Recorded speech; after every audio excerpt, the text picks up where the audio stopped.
नमस्कार, स्वागत है आपका एजुकेशन हब जीके में। आज से हम शुरुआत कर रहे हैं जीके के कुछ ऐसे टॉपिक के बारे में, ऐसे करंट अफेयर के बारे में जो आने वाले एग्ज़ाम में आपसे पूछे जा सकते हैं। ये क्वेश्चंस होंगे जो आपको किसी भी प्रतियोगी परीक्षा को क्लियर करने के लिए बहुत ज़्यादा अहम साबित होंगे। तो बिना टाइम वेस्ट किए शुरुआत करते हैं आज के पहले क्वेश्चन से।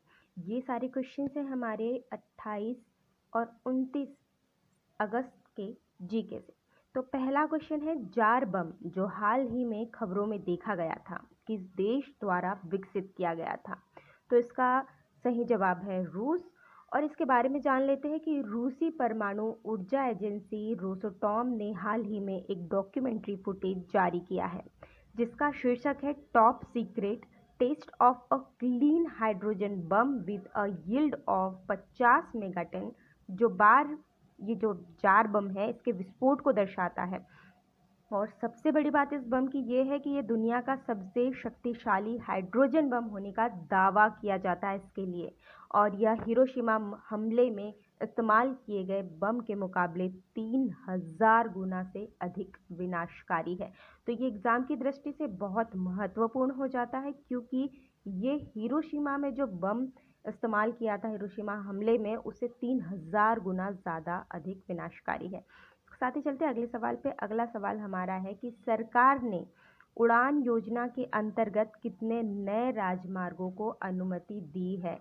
तो सरकार ने 78 यानी 78 नए राजमार्गों को अनुमति दी है। इसी के साथ अब इससे जुड़े कुछ ऐसे सवालों को भी हम जान लेते हैं जो आ सकते हैं एग्जाम्स में। तो सरकार ने क्षेत्रीय संपर्क योजना के अंतर्गत 78 नए राजमार्गों को अनुमति दी है।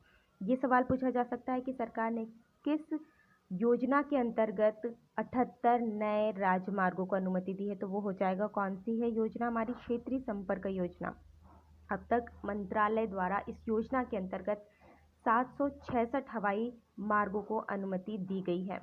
अभी तक इनमें से 247 उड़ान मार्गों को चालू भी कर दिया गया है। अगला सवाल, bureau of police research and development ने अपनी स्वर्ण जयंती वर्षगांठ कब मनाई? सबसे ज़रूरी सवाल है ये परीक्षा की दृष्टि से बहुत महत्वपूर्ण है। इसका जवाब है 28 अगस्त 2020। अब bureau of police research and development के बारे में भी जान लेते हैं। तो इसकी जो स्थापना हुई थी पुलिस बलों के आधुनिकीकरण के बारे में भारत सरकार के उद्देश्य को पूरा करने के लिए 28 अगस्त 1970 को की गई थी इसकी स्थापना। 11 जून 2019 को वरिष्ठ आईपीएस अधिकारी वीएस कोमदी को महानिदेशक का पद सौंपा गया। जब भी हम कोई सवाल पढ़ते हैं या फिर कोई भी सवाल सॉल्व करते हैं तो उससे रिलेटेड बाकी चीज़ें भी हमारे दिमाग में आ जानी चाहिए, क्योंकि सवाल सिर्फ एक नहीं पूछा जा सकता, उसके आसपास के प्रश्न भी बनकर आ सकते हैं। तो जैसा ये सवाल था कि स्वर्ण जयंती वर्षगांठ कब मनाई गई, तो ये था 28 अगस्त 2020। इसी के साथ ये सवाल भी महत्वपूर्ण हो जाता है कि इसकी स्थापना कब की गई थी, इसके महानिदेशक कौन है? तो इसकी स्थापना की गई थी 28 अगस्त 1970 को, और इसके महानिदेशक जिन्होंने पद ग्रहण किया था 11 जून 2019 को, और वे है वीएस कौमुदी। अगले सवाल की ओर जाते हैं। अगला सवाल है हमारा, केंद्रीय मंत्री रविशंकर प्रसाद ने हाल ही में अपनी अगली पीढ़ी नाम का एक स्टार्टअप चैलेंज प्रतियोगिता उन्होंने लॉन्च की है। तो ये प्रतियोगिता का नाम क्या है? तो इस प्रतियोगिता का नाम है चुनौती। चुनौती से रिलेटेड भी सवाल हम जान लेते हैं, इससे संबंधित जानकारी है। केंद्रीय इलेक्ट्रॉनिक्स और सूचना प्रौद्योगिकी मंत्री रविशंकर प्रसाद द्वारा चुनौती एक अगली पीढ़ी की स्टार्टअप चैलेंज प्रतियोगिता शुरू की गई है। इस प्रतियोगिता का लक्ष्य भारत के टीयर 2 शहरों पर विशेष ध्यान देने के साथ स्टार्टअप और सॉफ्टवेयर उत्पादकों को और बढ़ावा देना है। चुनौती प्रतियोगिता में पहचाने गए क्षेत्र में लगे लगभग 300 स्टार्टअप की पहचान की जाएगी। उन्हें अन्य सुविधाओं के साथ 25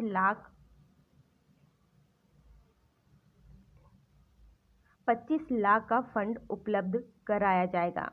और सबसे ज़्यादा ज़रूरी चीज़ कि इस कार्यक्रम के लिए 95.3 करोड़ रुपए का बजट सरकार द्वारा निकाला गया है, जो 3 वर्षों की अवधि के लिए होगा। यानी कि इसके लिए कुल बजट कितना लगेगा? 95.3 करोड़ 3 वर्षों की अवधि के लिए है, और इसके लिए अन्य जो सुविधाएं होगी उसके लिए 50 लाख का फंड भी उपलब्ध कराया जाएगा। तो अगले सवाल की ओर बढ़ते हैं हम। अगला सवाल है हमारा, केरल सरकार ने पहली समुद्री एम्बुलेंस की शुरुआत की है, उसका नाम क्या है? तो उसका नाम है प्रतीक्षा।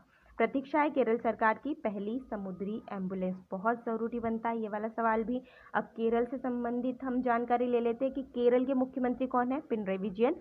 उन्होंने केरल के तिरुवनंतपुरम जिले के विझिनमजाम गांव में प्रतीक्षा नाम की पहली समुद्री एम्बुलेंस की शुरुआत की है। अन्य समुद्री एम्बुलेंस जिन्हें तैनात किया जाना है वे प्रतीक्षा और करुणा है। प्रतीक्षा और करुणा है। प्रतीक्षा केरल सरकार के मत्स्य विभाग के लिए कोचीन शिपयार्ड लिमिटेड द्वारा निर्मित 3 पूर्ण सुसज्जित समुद्री एम्बुलेंस नाव की श्रृंखला में पहली है। अब केरल से संबंधित जानकारी ले लेते हैं हम। केरल की राजधानी क्या है? तो तिरुवनंतपुरम है। केरल के मुख्यमंत्री पिनराई विजयन और केरल के राज्यपाल कौन है? तो आरिफ मोहम्मद खान। ये जानकारी भी हमें इसी के साथ साथ रिवाइज करनी ज़रूरी होती ताकि हम लिंक करके पढ़े, जो भी पढ़े कि अगर हम केरल का पढ़ रहे हैं तो केरल से रिलेटेड बाकी चीज़ें हमारे दिमाग में तुरंत आ जानी चाहिए, तुरंत क्लिक करना चाहिए, तो उसे लिंक कर करके पढ़ने से जल्दी याद होता है। अगले सवाल की ओर बढ़ते हैं हम। अगला सवाल है, संयुक्त राष्ट्र महासचिव एंटोनियो गुटेरेस ने हाल ही में भारत के किस स्थान में लेक्चर दिया? अब उन्होंने भारत में लेक्चर दिया, इसलिए ये सवाल ज़रूरी हो जाता है। तो ये है नई दिल्ली के TIRI यानी the energy and resources institute, यहाँ दरबारी सेठ मेमोरियल में उन्होंने लेक्चर दिया। आप इस इंस्टीट्यूट के बारे में भी पढ़ लेते। तो इस इंस्टीट्यूट की, कौन सा इंस्टीट्यूट? TIRI। इसकी स्थापना हुई थी 1974 में। इसके फाउंडर है दरबारी एस सेठ और डायरेक्टर जो भी है वो है अजय माथुर। इसी के साथ ये वाली श्रृंखला तो हमारी समाप्त होती है। ये सवाल आपको कैसे लगे कमेंट बॉक्स में ज़रूर बताइए।